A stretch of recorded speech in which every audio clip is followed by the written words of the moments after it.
Hello, my name is Mark Gibson, and you're listening to the podcast version of the Teagasc Signpost Series, a weekly webinar that promotes and examines sustainability in Irish farming. A very good morning, and you're welcome to this week's Signpost webinar. We're joining you from the end of a busy week of the ploughing. We hope you all had a good week there, and that you managed to get your cars out okay. I know it was a slippery few days towards the end, but I think everybody got a good kick out of the ploughing this year, and we do hope you got a chance to call into the Teagasc marquee as well, where there was lots to see there. So look, we hope you're keeping safe and well, and wherever you're joining us from today.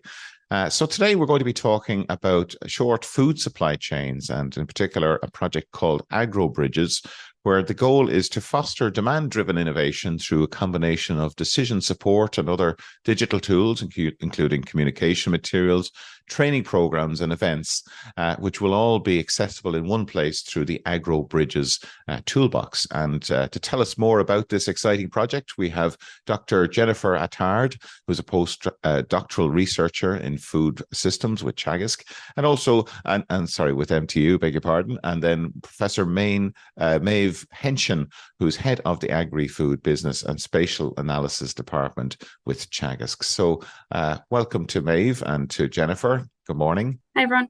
So Jennifer, you're based in MTU. Maybe could you tell us a little bit about the work that you're doing there? Yeah, so I'm part of the Circular Bioeconomy Research Group in MTU in Kerry. So we work on a lot of projects related to adding value to biomass, for example, and different things like that. But personally, a lot of the work that I do is related to food waste and food waste prevention, and I suppose supporting local food systems and sustainable food systems that can withstand, I suppose, a lot of the challenges that we're seeing today. Good. And you're coming to us from a slightly more exotic location than in the Munster region. You're in Malta this morning. So yeah. You're very good to join us from your break there. So we do appreciate that. And Maeve, good morning to you. Morning, Mark. So Maeve, you're heading up the Agri-Food and Business and Spatial Analysis Department. I'm sure I've left something out there. You're based in Ashtown, Maeve. Could you tell us a little bit about the work that you're doing there? That's right. Yeah, I'm based in Ashtown, but our department is based across Ashtown and Athenry. And our work really is based on the social and geographical sciences. And I suppose we're trying to address some of the head-wrecking questions regarding kind of how can we support innovation in terms of more sustainable food systems? How can we develop the bioeconomy, and trying to think about, the systems level issues, the linkages with the innovation system and the behavioural changes that are required to lead to these kind of to more sustainable food systems generally, I suppose. So okay. We deal with a lot of the head-wrecking questions, but not sure we get answers to it all. But I suppose we try to eat the elephant one bite at a time and answer Absolutely, some of the questions at least. Yeah. So look, taking a macro look at our food supply chains and production systems. So no, that's something I think is really topical at the moment. And I was at a conference there a couple of weeks ago, and one of the speakers was making the statement about his view was that never had people cared so much about the food that they're eating, but yet we're so far removed from how their food is produced as well, with some of these longer food supply chains. So yeah, really interesting area, and looking forward to both of your presentations. So Jennifer, we'll hand straight over to you, and we will chat to you after the presentation. Perfect. Thanks, Mark. So I suppose I'll start with just an overview of the project, the AgroBRIDGES project, and I suppose why we're doing this. So AgroBRIDGES is all about building bridges between food producers and food consumers. So trying to kind of create those closer links between the food producer and the food consumer, because very often, consumers don't actually know who is making their food, and there's a lot of issues that come with that. So I suppose I'll start off by explaining the food supply chain, the way that it happens at the moment generally. So this is an example of a conventional food supply chain. So you'll have your food producer, so a farmer, for example, growing potatoes or something like that, and that might go to, the food from there will go to some kind of processing facility. So say they'll get those potatoes and chop them up into chips, for example, and process them and package them. And then from there, those chips might go into some kind of like distribution system, and that could be national or it could be international as well. So there's large distances that the food can cover there, until eventually it makes it to some kind of wholesale or resale point, and then wholesale or retail point, and then from there it'll either go to food service like a restaurant, for example, or cafes, or it'll go to your homes, and that's where eventually we eat the food. So this is very normal. Most of the food that we eat today goes through all of this process. But like I said, there's a lot of kind of challenges that happen because of this then, and a lot of issues that we face. So one of the things, for example, I think the most obvious one is the food miles and the environmental impact that all of that has. So if you have food that's, instead of coming from, your local areas, coming from across the globe, that's a lot of fuel that needs to transport that. That's a lot of even storage facilities and the energy that's required to store things and keep them chilled or frozen, for example, as they go all the way from the farmer to your home. That's a huge amount of energy that isn't necessary so much if you shorten all of these steps. Another issue that we see is food waste. Food waste is a huge issue today. I think most people know that almost 40% of the food that we grow is wasted. Which is a huge number if you think about, for example, all of the land, all of the resources that go into growing food, even the land itself. If you think about all the land, like 40% of the land that's used, for example, to grow food, if we could forest that instead, what a difference that would make if we weren't wasting that. So there's food waste that happens at every single step. There's food waste that happens on farms. Sometimes it's very unavoidable, but it does happen. And a lot of the food waste that happens on farms, generally, particularly with horticulture, we found happens due to their contractors, for example, with retailers. So that can happen. For example, they'll have to produce large quantities of broccoli, for example, they're a certain shape and size and so on. And whatever they produce that's out of spec essentially gets plowed back into the field and not used. However, if they had a direct link to the consumer, they could sell these products nonetheless. So there's a lot of food waste that happens at each of these steps. However, if you shorten the food supply chain, for example, if you're not doing so much processing, or if you're not supplying to large retailers or these kinds of things, then you very easily eliminate all the food waste that happens along those steps. And then there's the issue of food security, of course, as well, and keeping food local. Growing our own food here, it's very important that we have our own source of food.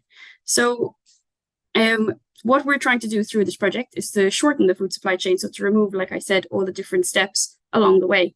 And economically, that makes a lot of sense as well. Even if you think about the return that farmers get for their food, if, for example, the processor is taking a cut of the food and the distributor is taking a cut of the price of that food, and then the retailer as well, you can imagine that or a lot of you probably know that the price that the farmer is getting at the end of the day. For starters, they're not deciding their price, and then it's also a very, very low price that they're getting. However, if they sold directly to their consumers, they can choose the price that they can get, and they can set a fair price for their product that reflects all the work that they've put into growing that food.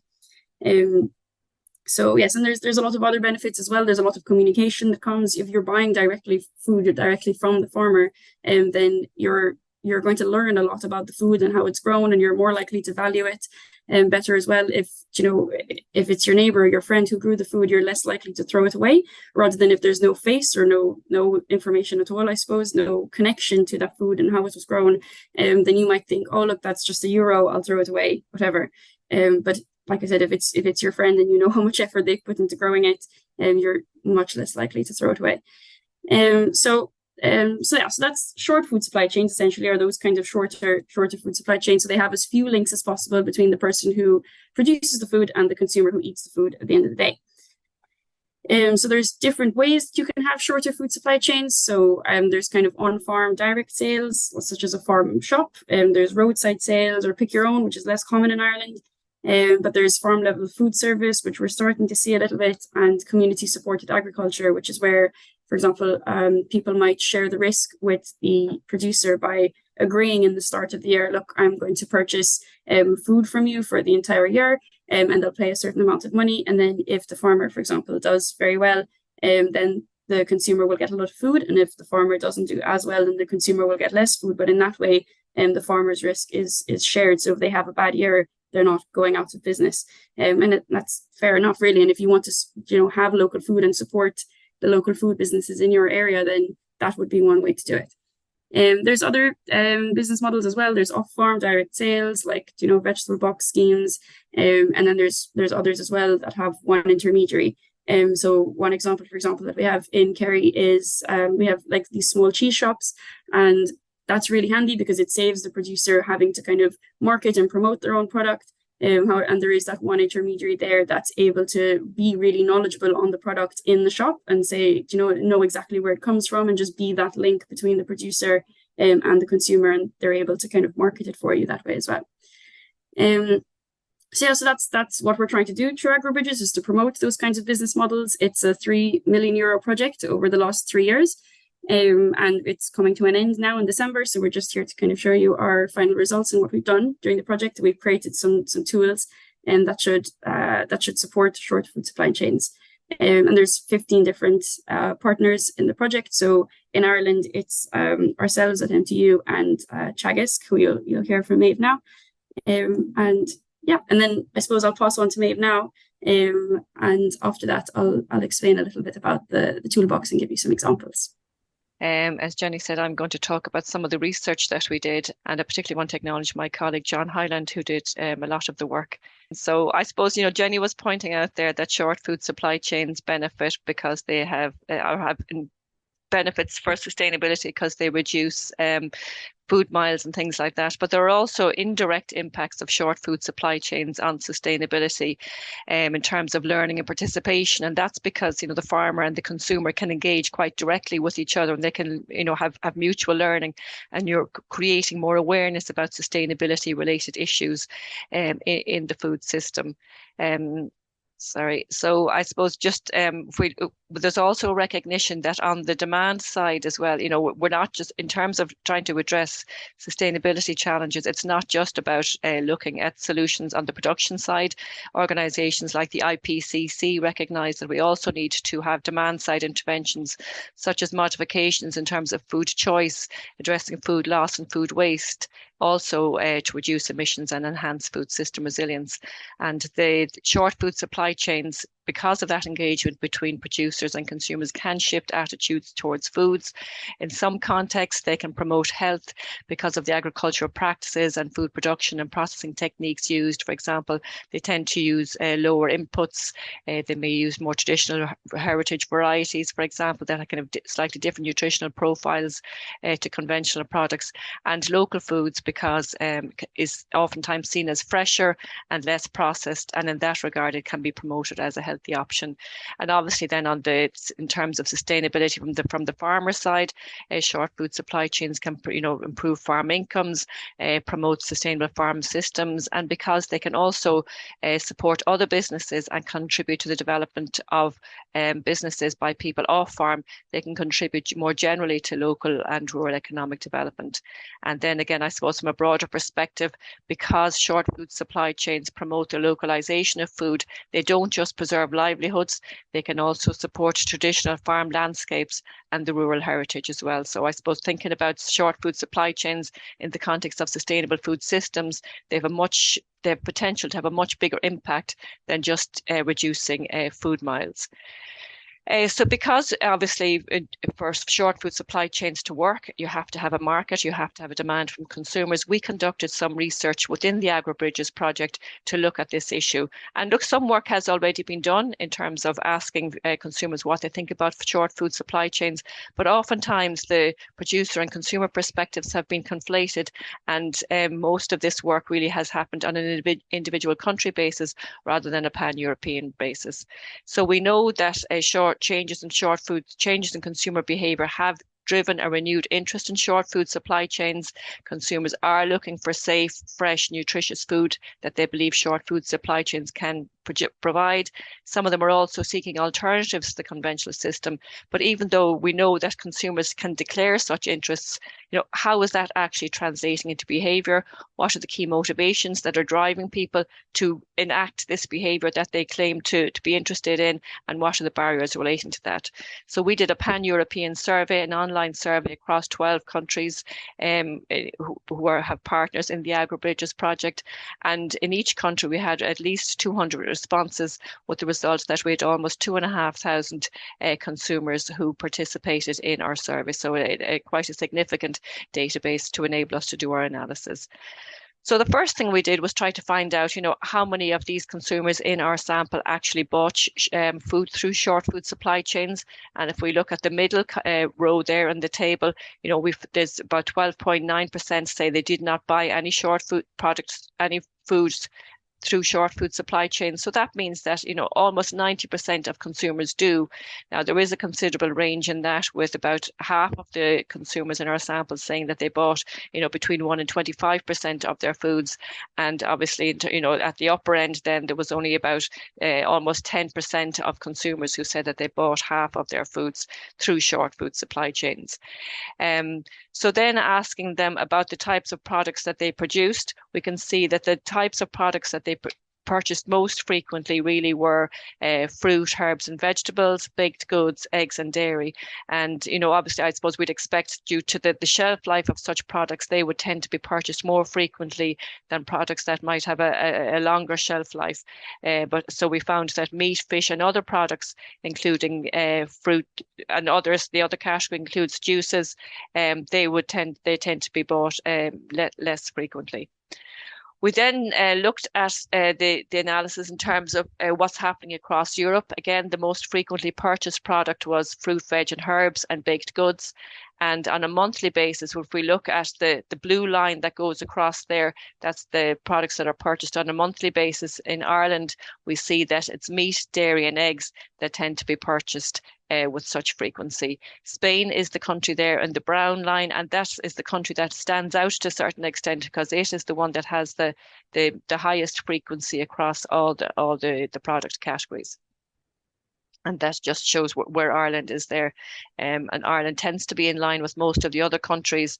It's just in relation to baked goods, we're slightly higher than Denmark and Finland, but still a little bit off the others. And just in terms of variation, we can see most of the variation is in terms of baked goods. There's quite a similar profile across the other categories. So then asking consumers, why would they buy foods through short food supply chains? And if we look at the top bar there, we can see that the major motivation for consumers to purchase products through short food supply chains is really down to the sensory aspects, the hedonic aspects. It's about quality. They value the taste, freshness and healthiness of the products. Other consumer motivations relate to food safety concerns, and that's with regards to their motivations to buy through short food supply chains is because they're concerned with food safety aspects in the conventional chain. They're also motivated to support local farmers and producers, support the local economy, and they also buy through short food supply chains because they trust short food supply chain producers. So I suppose we can see really there's a range of motivations. If we think about sustainability as encompassing economic, social and environmental aspects, we can see, right, it's the economic and social aspects tend to be quite high up here, whereas about the environmental attributes of the products, the lower transport miles from source to store, they tend to be a bit lower down in terms of motivations there. Moving on to the barriers. So why would consumers not purchase through short food supply chains? We can see that the top one there really is about access. There is a lack of local outlets, lack of market stalls, shops or restaurants that sell short food supply chain products. Other barriers there relate to product affordability. Such products are seen as more expensive than the conventional. There can be variability in product quality. Obviously, that's tied in to a certain extent with issues such as seasonality as well. And issues related to communication are quite high up there as well. So the consumers find they can't differentiate between short food supply chain products and conventional. They find that producers don't effectively communicate with them. They don't really understand the benefits of short food supply chains. So a lot of communications related aspects there. So that they were identified as barriers from in our consumer survey. We did a bit of a more detailed analysis then to cluster the consumers based on their motivation scores. So we put all their their scores relating to motivations into one measure, all the barriers into one measure, and the purchase frequency into a score as well. And we clustered consumers based on their similarities across those 3 scores. And we found, that there really isn't a clear relationship between the higher levels of frequency of purchase and motivational factors. So if we start there looking at cluster 1, they have the lowest motivation score. So that's, if you look across the top one, they have the most negative score at minus 1.18, but they actually have the highest purchase frequency. So, they don't have strong motivations to purchase such products, but they actually purchase such products quite frequently. And then if we look at the second cluster, they have the highest motivation score and they have the highest barriers. So that then is those barriers seem to come into play more strongly for these consumers, and they have quite a low purchase frequency. So we just found really that there was an interesting interplay between the motivations and barriers so the higher scores for motivations and the lower scores for barriers did not necessarily translate into higher purchase frequency. And there's I suppose we don't really know why that is, but I suppose we're hypothesizing a number of reasons for that. And I suppose one is it's about habits. If we look at the consumers on the right hand side, they have a high barrier score, and yet they have the highest frequency of purchase.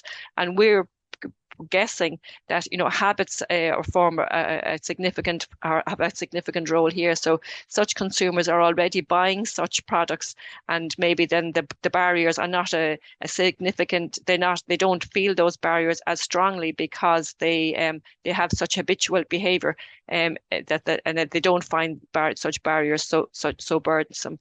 We're also aware from looking at literature that there is seen to be a green gap. So while consumers might be motivated to buy certain products, that doesn't translate into behavior. And sometimes that's because consumers can have competing values. So on the one hand, consumers might be motivated to support their local producer, to improve their environmental credentials. But on the other hand, they want something that is very tasty and fulfills their needs from a sensory perspective. So they might find those values conflict. So I think it's just very interesting to see that we need to do a little bit more to understand how motivations and barriers actually translate into purchase frequency with regard to short food supply chains, and looking at the size of the clusters there and the interactions between them. And we believe there may be a greater, maybe more beneficial to focus on the barriers rather than channeling motivations. So in terms of addressing those barriers, the access and the availability of outlets is a key one. So I think there's a significant role for the local authorities to ensure that there are facilities for farmers markets, and we've come across some nice examples in AgroBRIDGES whereby farmers markets can work with the large retailers and have farmers markets in place in the retail environment. And we have some examples of that in Cork as well. I know the Mahon Point shopping centre in Cork, that they have a farmers market on that site as well. So there's a nice kind of opportunity for the conventional retail sector and the short food supply chain kind of sector to link together. There's also significant potential for collaborative initiatives to overcome barriers. So you can have producer groups and cooperatives whereby different farmers and come together and give a broader product range and can reduce costs and sell it at lower price to consumers. And in relation to the price being a barrier as well, there's a huge potential to focus on communicating the value of the product, explaining to consumers the benefits of short food supply chains. And the AgroBRIDGES tools that Jenny's going to tell you a little bit about more further just now do very much address those issues. So I'll just hand over to Jenny, who's going to talk to you about some of the solutions that we have put in place to address some of the barriers there and to support the frequency of consumption. Thanks, Maeve. Thanks to kind of a lot of the research there that Maeve was talking about, we were able to create a number of tools. So based on kind of, I suppose, the barriers that we saw or the needs that we saw, then we created a number of tools that can address all of those barriers and the needs as well. So we've developed 12 tools. And these 12 tools are available online on the website you can see above there, so agrobridges-toolbox.eu, and they are completely free. Obviously, it's an EU-funded project, so this is free for everyone to use, and we've translated them into, they're in 12 different languages. So these are the languages, I suppose, of the partners in the project, and of course, they're in English as well. So the tools are kind of split into 3 categories. So we have, I might start with communication and training tools. So these are basically downloadable files. So PDFs, for example, that will give you tips and advice, or videos as well, and that'll give you tips and advice, and basically just information that can support your business if you are looking to change over into a kind of shorter food supply chain type of business model. And then we have event tools. So say you wanted to promote your business, your food business, and you wanted to organize like an online or an in-person event. We have some tools there as well to help that. And then we have the IT tools that are more interactive, I suppose, such as the AgroBRIDGES Net, which is a networking tool, essentially. So like people who are in a local area can look at working together, for example, and say, look, oh, I have these facilities, but I need this. And someone says, oh, I could use these facilities and I'm able to pay this or that or whatever. So that's kind of, that's a list of the 12 tools. I won't go through all 12 of them now because otherwise we'll be here for another hour, but I'll go through a few quickly. I've just taken a few screenshots of them just to show you what they look like. So this is the homepage of the toolbox. And so you kind of create an account and log in there. And the first tool that I'll show you is the We Need Local Food tool. So like it says there, so it's guidelines basically for social media.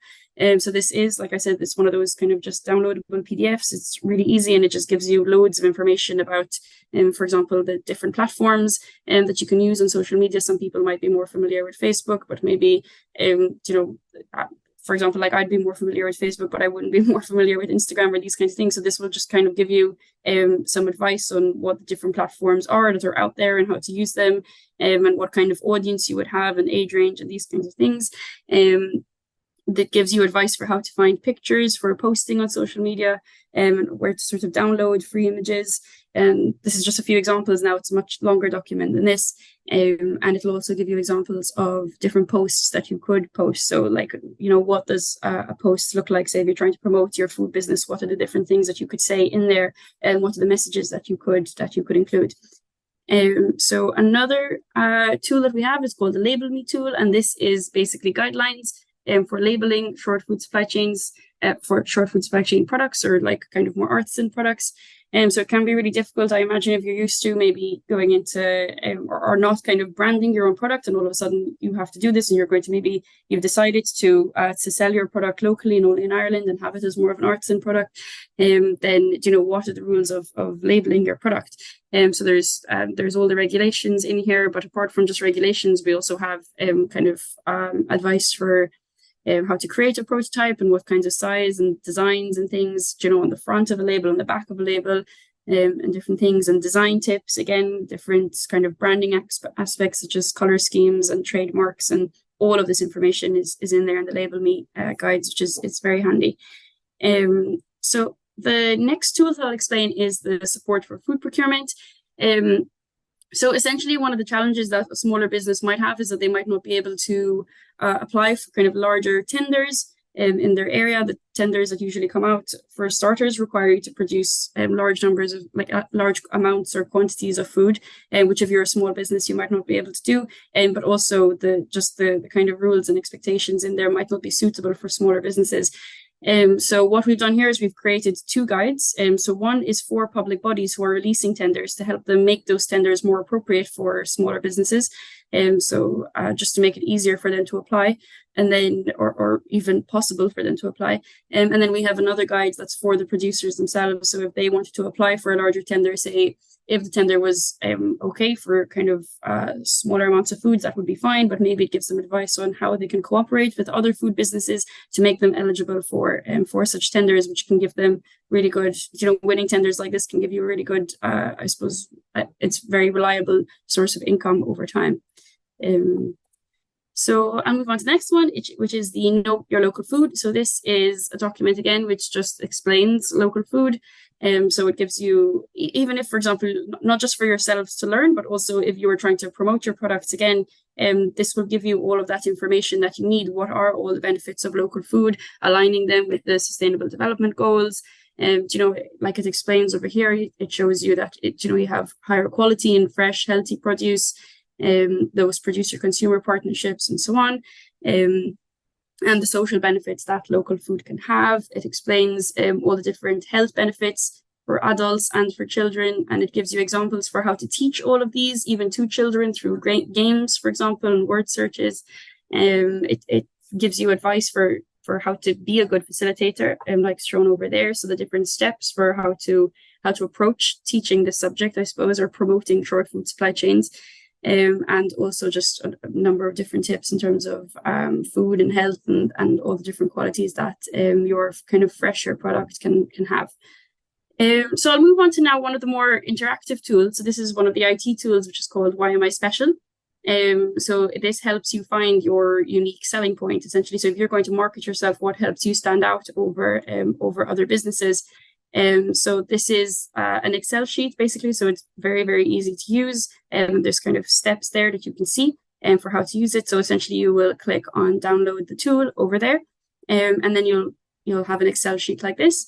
And I've pre-populated this now already, but essentially you'll go through a number of statements and enter. You can see the numbers in blue here on a score of 1 to 5. Say my product has a high quality level in terms of freshness, flavor, and nutritional value, and you're like, I think so. So you'd put a 4 there, or a 5, or so on. Whereas you think that maybe your business doesn't engage so much with the local community, so you might put a 2 over there.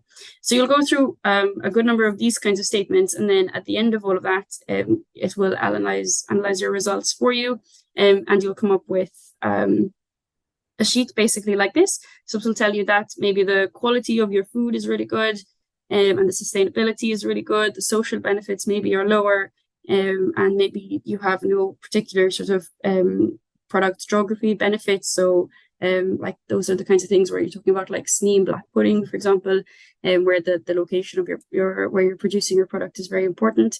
And what you've scored highest in over here in this example is the health aspects and good nutrition. So if you want to really promote your product, and you can say, look, I have a really, really healthy product. That's what differentiates me from other businesses. And then not only will we tell you that through the tool, but then we'll give you advice for how to promote that kind of a message. So then you'll click on download communication materials. And for each of these product aspects here, then you can see that there's different things that you can use to promote, and it can help you with ideas for how to promote on social media and what hashtags to use for this particular message, and so on. And so it says, for example, that this can form part of a nutritional diet and diet plans and so on. So that's the Why Am I Special tool. I'll move on to the event organization tools now. So we have the Let's Build Our Short Food Supply Chains, and this tool is all around online events. So it gives you advice for how to do that.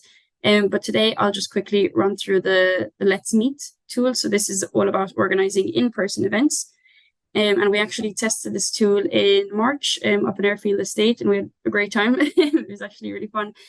So there's different events that you can promote here. So you could say you wanted to organize like an open day or a culinary event, or so on. Or maybe an event to promote local producers. So what we organized, for example, up in Airfield Estate was a culinary event where we had like a cooking competition between a number of chefs who were all using food from local produce, and we had a great turnout for that, and it was very informative and loads of fun. So essentially what this tool and how it will help you, for example, if you wanted to organize an open day for your farm or whatever business you have, you'll just have a look through here and just download the open day events pack, and these are the files here that you can see. So there's a fact sheet, for example, that's all about benefits of that you can promote, benefits of short food supply chains that you'll be promoting on the day, guidelines for how to organize an event, invitations, and so on. So I've just put a few of the examples here. So say this is like an example of the fact sheet here. So 8 reasons why you should choose short food supply chain. So that's basically what you want to promote on the day. And these are all in PowerPoint, so you can edit away as you like. So there's flyers, for example. So if you've never created a flyer or a poster for an event before, they're all ready. You can go in and use this as it is and just maybe put your logo in or change the photo to one of your farm and so on.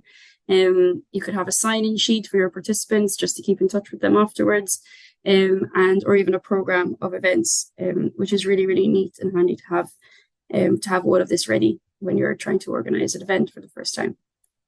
And the last tool I'll explain is the decision support tool. So this is basically where you will put in information about your business, and then the tool will essentially tell you which business model makes most sense for you. So say you clicked on farm, for example, there'll be a number of questions on the location of your farm and what you're producing and the information. So say it might ask you about the population around your area. Say you're close to a city, then you might have, a much higher consumer base than if you weren't, and so on. And after you kind of input all of that information about yourself, even the activities you have going on in your business, it'll give you the results. So in this case, this person, for example, probably is producing a lot of different products, so they're able to open their own on-farm shop, and they probably are next to a good population base. So they're able to kind of hope that they'll have a good number of customers coming into the shop, and then it'll tell you all the different benefits of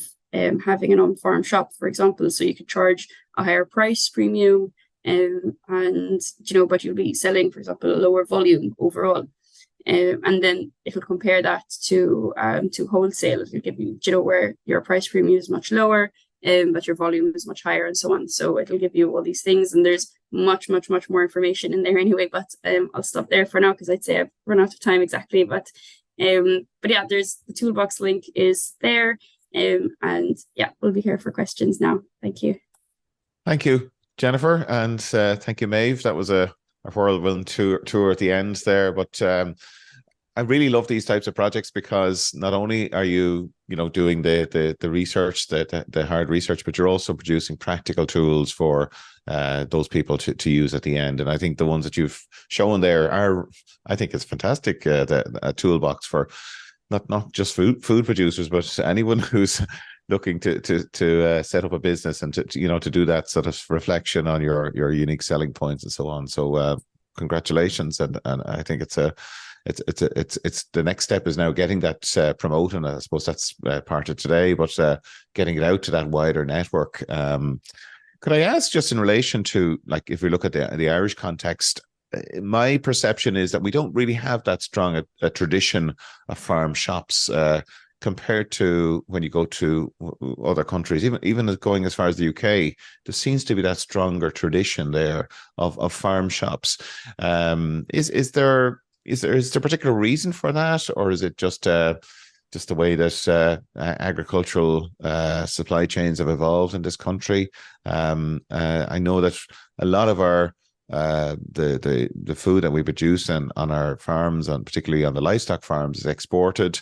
But like you're saying here, there is an opportunity to maybe to shorten some of those food supply chains at a national level, but just could maybe speak into that tradition of short food supply chains here in Ireland.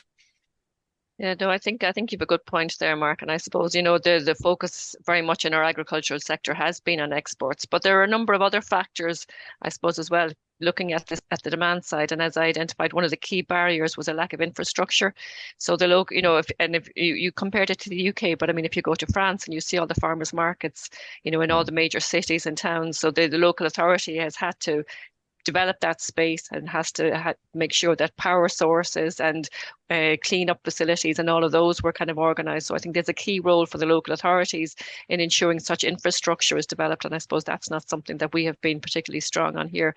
But the other thing is it comes down to, basic demographics and populations and footfall as well. In the UK, you have, particularly in the southeast of England, have a lot of farms would have farm shops because they are quite close to centres of population, and they just they have the market and the footfall. So I suppose they're just a few factors that come to mind for me anyway.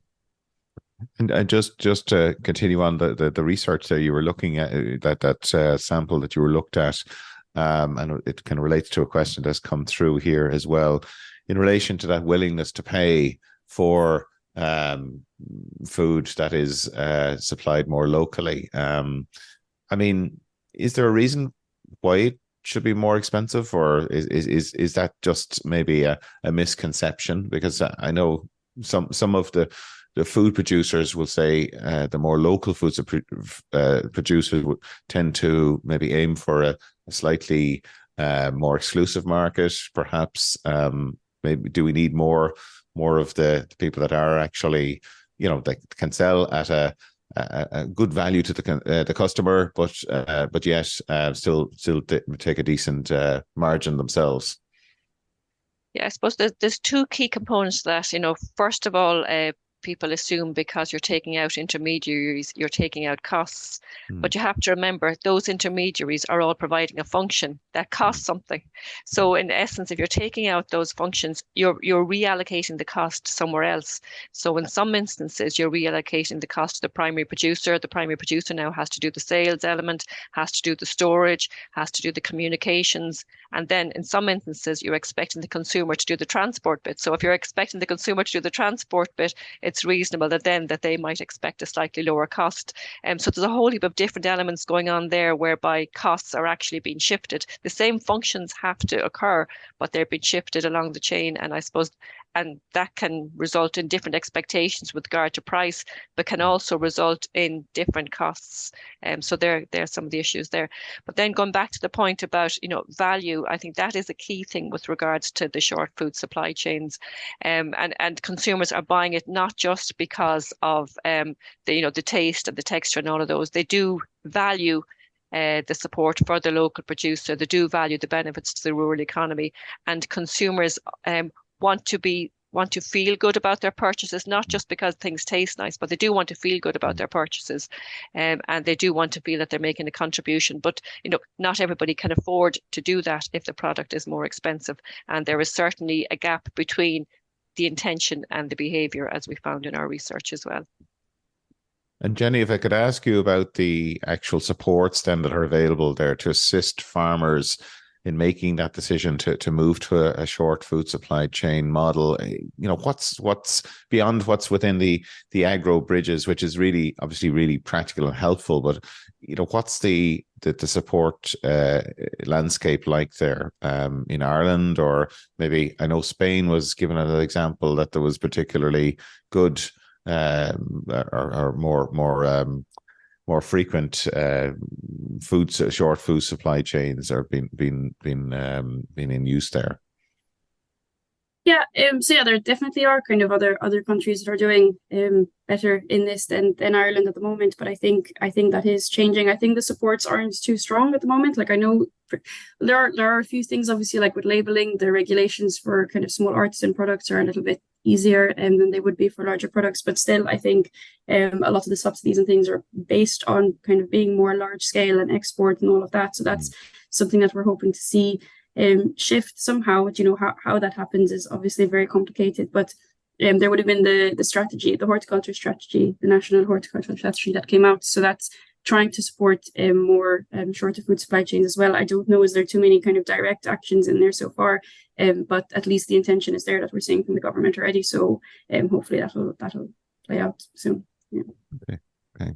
Pat, some interesting questions coming in from our audience. Yeah, I suppose one very basic one in general, can food producers expect higher margins from short food supply chain systems compared to business as usual? I mean, it's a fundamental issue.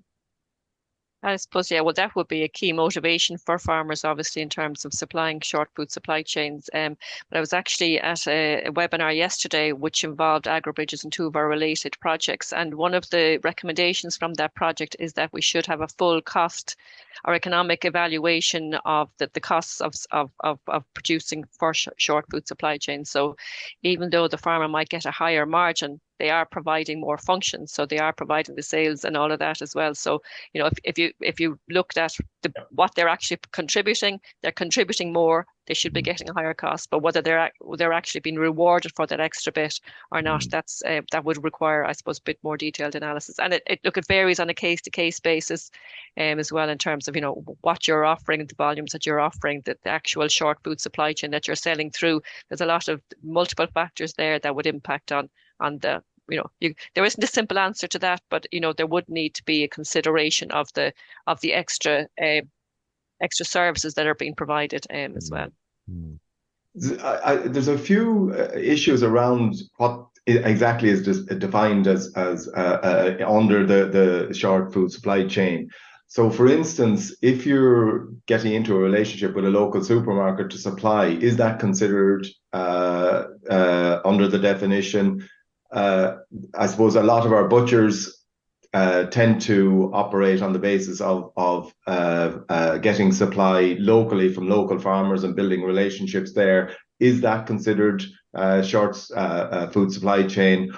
It's just as to exactly what is the definition there. There's different definitions. I suppose during the project we would have decided on one to work with for the 3 years. But like I said, it's as few links as possible. So, I mean, definition varies. What we kind of took for this is we took a national approach for Ireland, and yeah, with a maximum of one intermediary. And ideally what we would have looked at is that intermediary being a small local business, to kind of boost because that supports also boosting the local economy and so on, as opposed to kind of a to a larger retailer. But again, I mean, if you have a local food product in a business locally, I suppose that is a short food supply chain. But again, we would be trying to kind of promote other types of businesses. And I suppose another question there with reference to the Irish market, do you see that there is a significant opportunity for food producers here, and what are the factors that need to be brought to bear if that's going to materialize? Suppose I'd say, how do you define significant, I suppose, is the question there. You know, I think there is a lot of potential for short food supply chains. You know, and you know, Jenny gave the example of the community supported agriculture. There's a lot of urban agriculture. There's grow your own, and then there's quite unique short food supply chains such as Airfield Estate in Dublin. You know, which is kind of that urban farm, which very much has that educational purpose as well. So I suppose if we're trying to think about having more sustainable food systems, trying to engage producers and consumers, get people to understand about about food, how it's produced, the costs and benefits associated with it, I think we do need to put a push on short food supply chains from that, I suppose, educational perspective.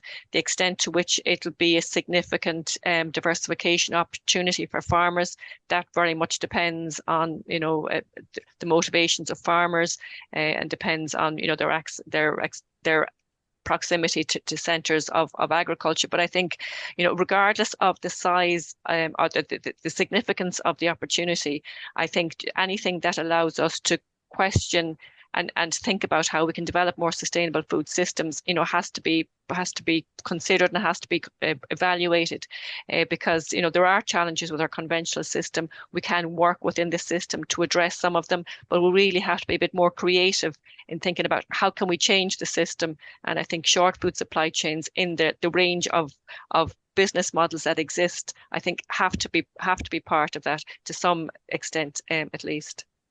Yes, just in relation to the kind of more macro level of food security within Ireland. I know I was looking at an article there that was saying that Ireland is the second most food secure country in the world. But again, I suppose that's depending on what parameters you're looking at. And I was telling you earlier on, I was having this conversation with my daughter last night about food supply chains, secure food security, and I mean, surely there are those benefits as well of, you know, if, you know, from a risk mitigation perspective, that short food supply chains have a role to play there, and that would mean that there should be more support for these types of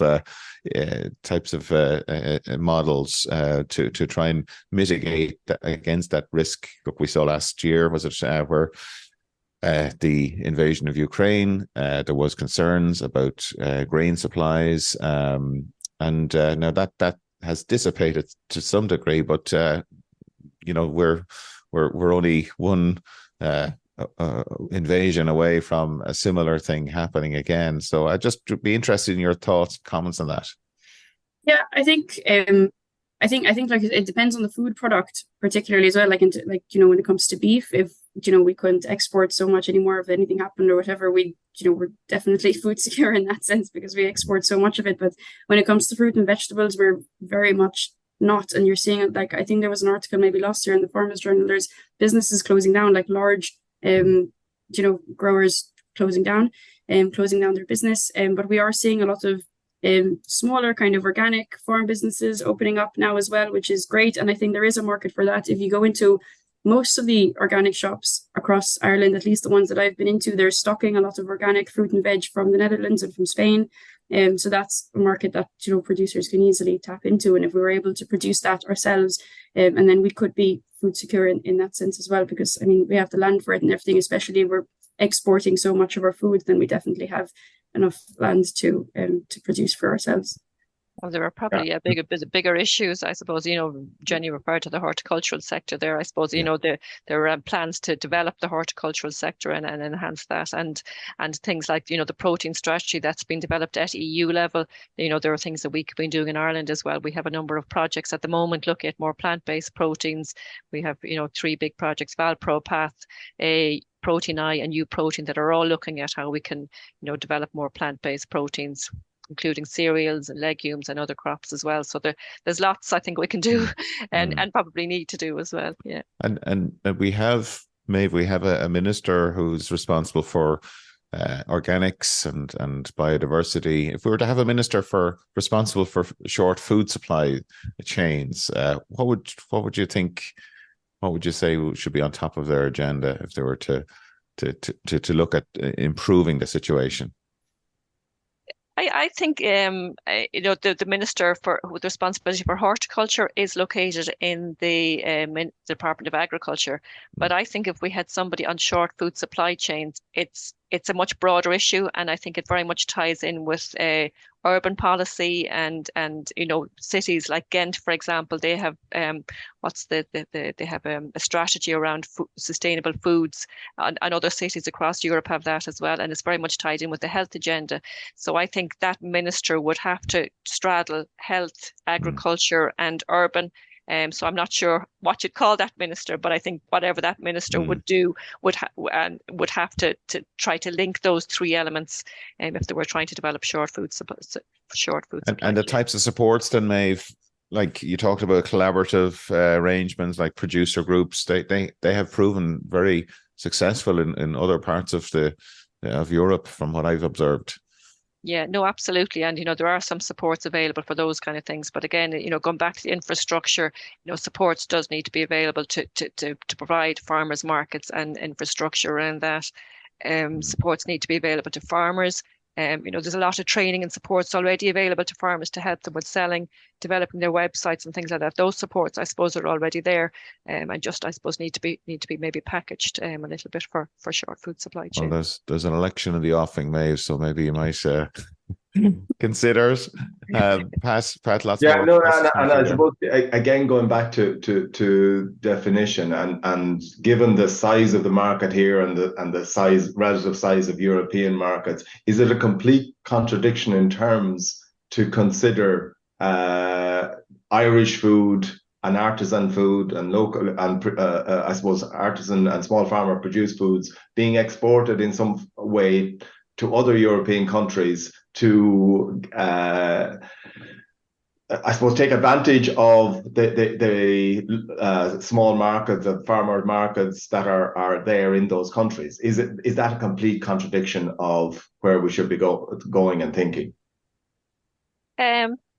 Not necessarily, I'd say. And it goes back to how you define short food supply chains as well. There's been some work that would talk about short food supply chains in terms of being spatially extended. So you think about products like the Burn Smokehouse and some of our smoked salmon producers. They have very strong markets in Germany, and they're selling direct to small retailers and consumers there. So there are opportunities, I think, to do something like that. Now, I suppose the question is then, we have to think about from an environmental impact perspective, what is that contributing to in terms of environmental impact? Your transport might be less efficient, but you are supporting the rural economy in Clare in this instance, and you have sustainable production systems. You have small volumes. You're not overfishing.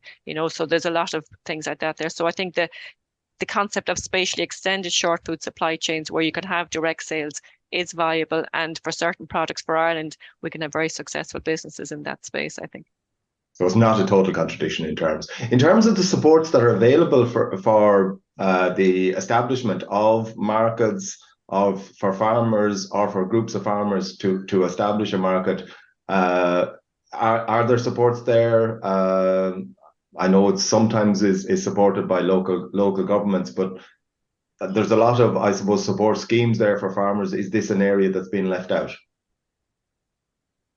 I don't think it's left out. I think there are supports there. They're more kind of general schemes than they would be kind of directly targeted. Like I don't know for small markets or things, maybe leader funding or something would be more appropriate for a business to open a kind of small market or something like that. But yeah, there aren't targeted targeted supports like that. Okay. And you've mentioned it already, is the dramatic increase in organic farming that has started over the last couple of years, is that a real opportunity to develop this sector? I believe so. I think especially with one of the benefits of short food supply chains being that you have like local, ideally unprocessed, healthy, fresh products, from when you harvest something to, the longer time passes, the less fresh it is and the less nutritious it is. So I think if that's kind of one of our aims is to have healthy food on our plates locally, then I think then organic is obviously the way to go. And I think it's growing, and I think that it can keep growing, and as it should, because it's good for us. Great. Well, look, no, you're going to. I'll mention just one thing. You talked to Jennifer at the very beginning about the off-size and the off-shape produce, and just an initiative that my daughter, who lives in Wellington, New Zealand, she gets what's called a wonky box each week, which is the off-size, the ones that nobody wants, and they're perfect. So that's a kind of an idea that somebody came up with, and rather brilliant. Absolutely. Yeah. Why not? Yeah. Why not have something like that here in Ireland? Yeah, absolutely. We have to come up with a name, Pat. Okay, we're slightly over time. Thanks for bearing with us. But really, really interesting subject, which I think we're going to hear lots more about over the next number of months and years.